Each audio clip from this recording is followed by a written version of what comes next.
lutem edhe një herë. Kush nga partitë i ka bërë më shumë dëm Kosovës? Nuk mund të precizoj se ka në përbërjet e tyre në të gjitha partitë njerëz që tërheqin mrapa, po sidomos në rrethonat aktuale që jemi të dëmtuar dhe të sankcionuar nga ndërkombëtarët për shkak sjelljeve të këtyre pushtetarëve të ri. Megjithatë, ne si luftëtar nuk pretendojmë ta drejtojmë shtetin, por ne pretendojmë që ne ti kemi të drejtat tona, liritë tona, duhet të kemi dinjitetin e mbrojtur me ligj dhe të kemi drejtën ligjore, sepse akoma sot ligjet për vlerat e luftës nuk i ka Parlamenti i Kosovës. Po ndoshta nga që nuk keni qenë të unifikuar dhe një pjesë e veteranëve kanë hyrë në radhët e politikës dhe kjo i ka ndarë për të qenë bashkë në blok për të kërkuar këto që ju thoni? Unë kam mendimin se veteranët do të faktorizohen ala, do të dohen ala, për shkak të ndikimeve të partive të ndryshme në rrethet të ndryshme. Dhe këto ndarje e dëmtojnë tërësinë e luftëtarëve. Shoqatat e veteranëve të dalura nga lufta kanë një mision.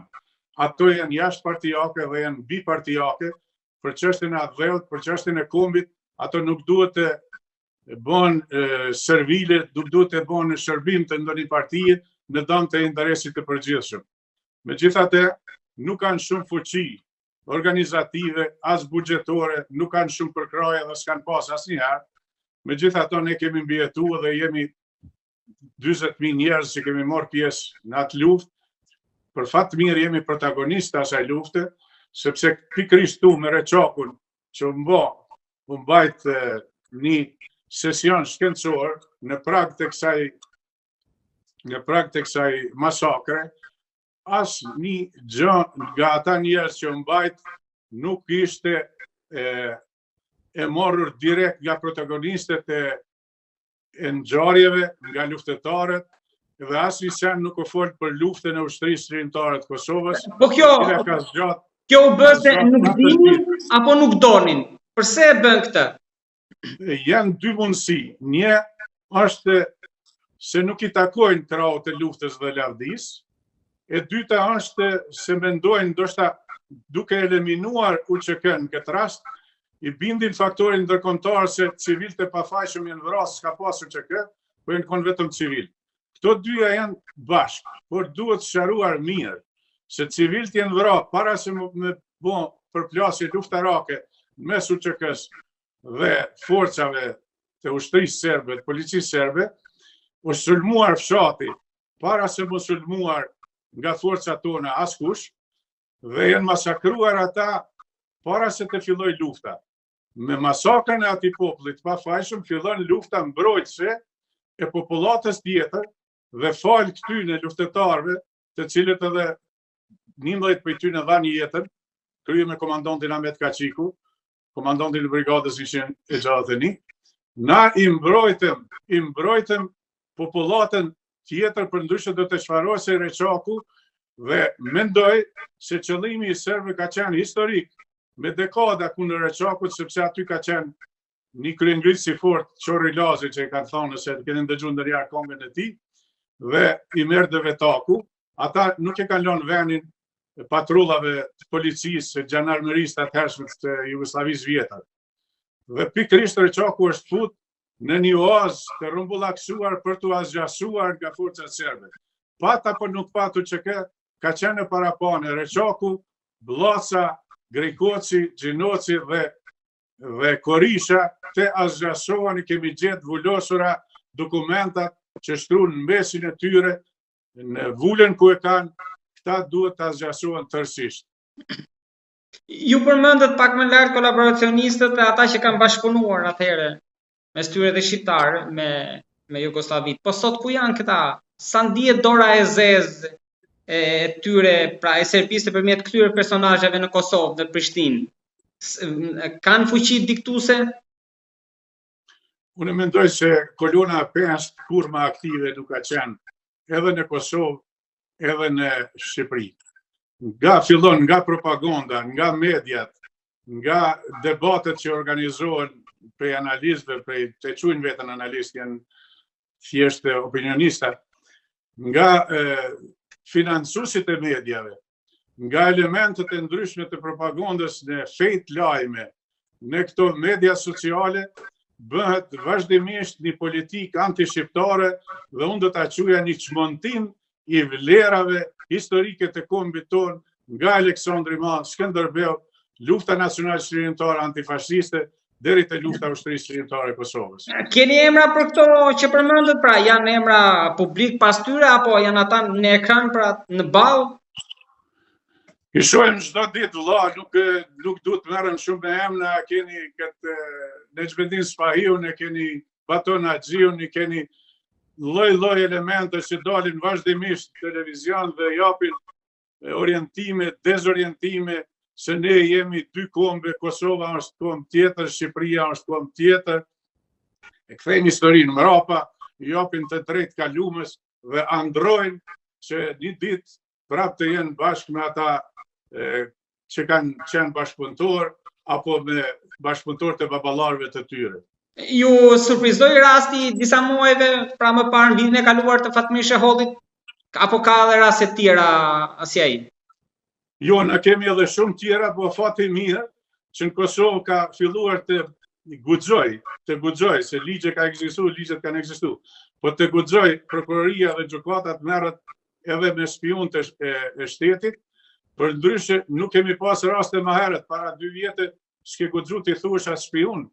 Është bën mod në Kosovë të thotë unë jam bashkëpunëtori i francezëve, ai tjetri i rusëve, ky tjetri i amerikanëve, dhe bëjnë gara në media dhe në publik edhe nejat e ndryshme se kush e ka patronin më të fortë për kanë punon ai spion. Domthonë tash ka filluar të hyjë në ligj kjo punë dhe të veprohet kundër spionëve është për të përshëndetur. Pra ju mendoni që shokët e tij, pra në mënyrë figurative janë të shtrirë në gjitha pushtetet?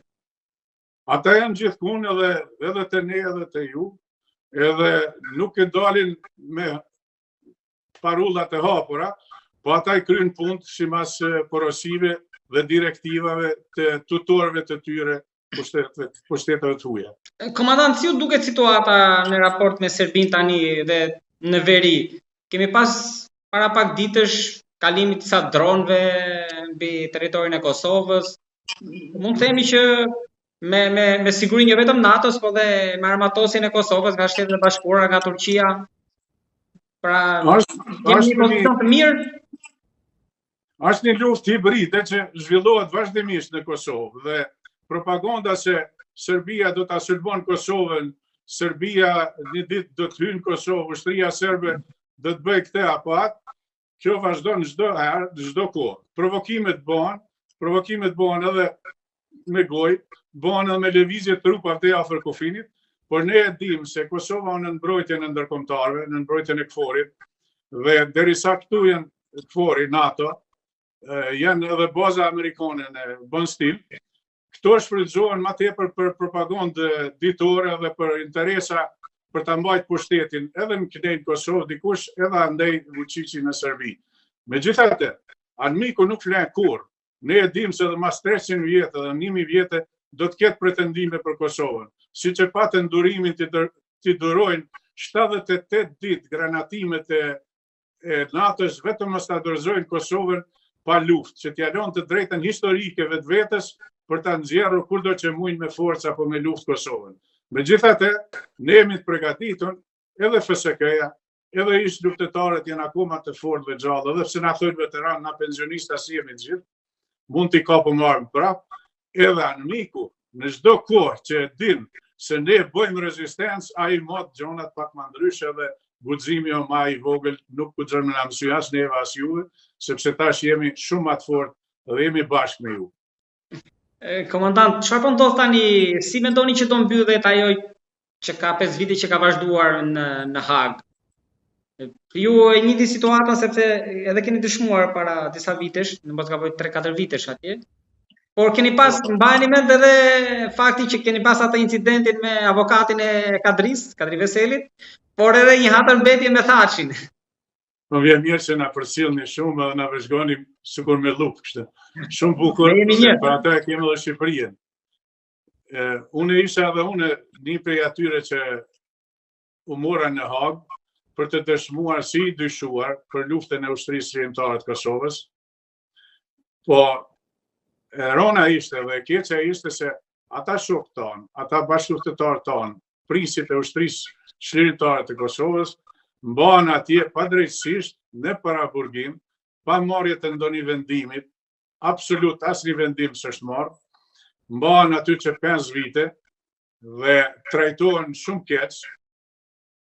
Këtë kjo ka ndodhur me qëllimin dhe ndikimin e rrymave, frymës slave, panslaviste, serbo-ruse, e pagujtën Dick Martin me miliona euro për ta shpik atëfar thënien mostrume të tij se gjoja UÇK-ja ka shit organe njerëzore, ajo doli krejt bllok.